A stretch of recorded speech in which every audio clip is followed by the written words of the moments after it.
Medieval Dungeon is definitely not your typical escape room. It's gorgeously designed, and the experience you'll get when playing it is quite unique. Actually, the less you know about it, the more unique it will be. So, if you've ever considered visiting the Chambers Medieval Dungeon in Prague, stop listening to this review right now and skip to our verdict at the very end. We would really hate to spoil the experience for you.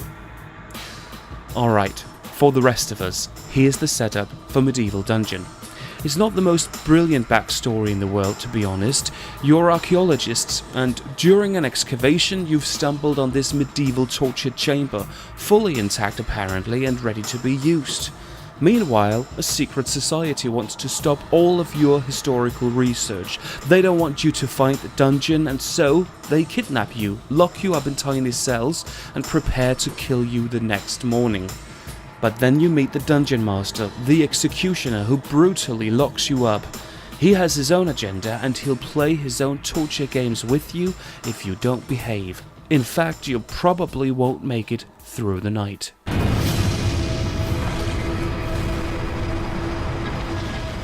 Why the chamber hasn't gone with a different backstory set entirely in the past is beyond our understanding, because the medieval dungeon is gorgeously designed and decorated to look and very much feel like a proper dungeon. Once you get yourselves locked out of the cells, you'll discover how big the escape room actually is, with all its nooks and crannies as well as all this stuff that lies scattered around. The walls are made of what looks like proper granite boulders, the floors are dirty, and the whole thing is dimly lit by flickering electrical torches, creating a ton of atmosphere. At the same time, you get the sense that you only have access to a small portion of this dungeon, but you can hear the sound of chains, screams, manic laughter all around you all the time. It's absolutely immersive. And what makes it even more immersive is the fact that the gameplay starts with you being handcuffed and blindfolded by the executioner himself, a huge guy with a creepy iron mask and a hood to hide his identity. In fact, all you can hear are his aggressive commands and threats that he screams at you from the get-go. You'll also notice the huge axe he's carrying around noisily and again very threateningly.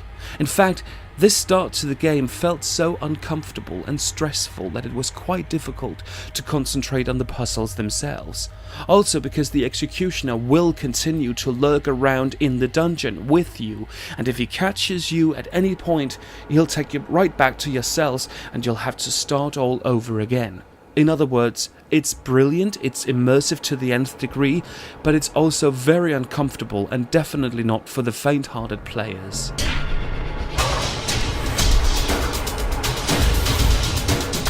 The puzzles in Medieval Dungeon are tough to solve. In fact, it seemed to us that they were made deliberately tough due to bad or non-existing signposting.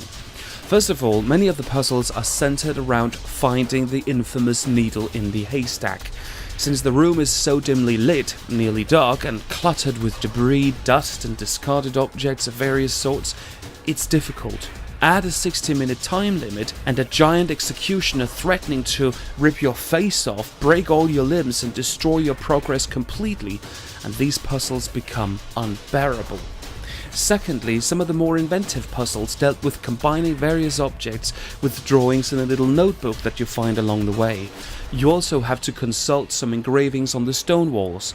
However, the low-key lights and the bad, unclear drawings, both on the walls and in the book, make these puzzles almost impossible to solve. Unfortunately, the puzzle design in Medieval Dungeon, combined with the set design, combined again with the live roleplay elements, didn't add up for us.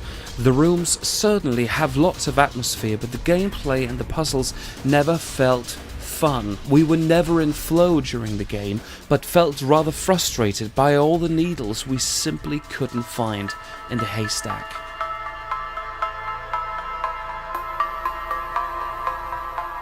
We love the way the chamber has incorporated the Game Master and the hint system into the game itself. It works excellently. From the neighbouring cells you can hear the voice of one of your fellow prisoners calling out to you, and through him you're served various hints about the room and the puzzles. During our game session, he tried to stay in character for much of the time, but the number of hints we required to get out on time made this impossible. In the end, the Game Master simply directed us around in the darkness of the room, making sure we found the objects that we had to use.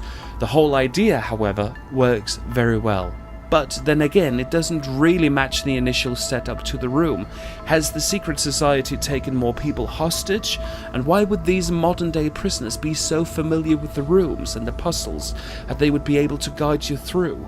Furthermore, come to think of it, why would you have a dungeon filled with strange puzzles and contraptions? Why wouldn't you just rely on locks and keys in the first place?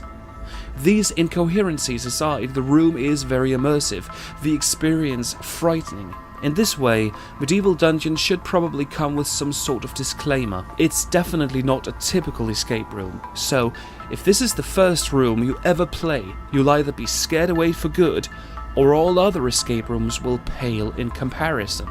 The live roleplay elements work that well.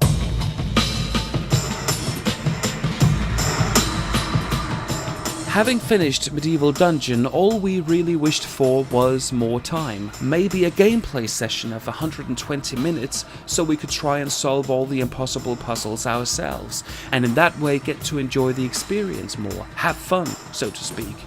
But there's no question at all, that the room is very immersive, very scary, and it definitely got our adrenaline going.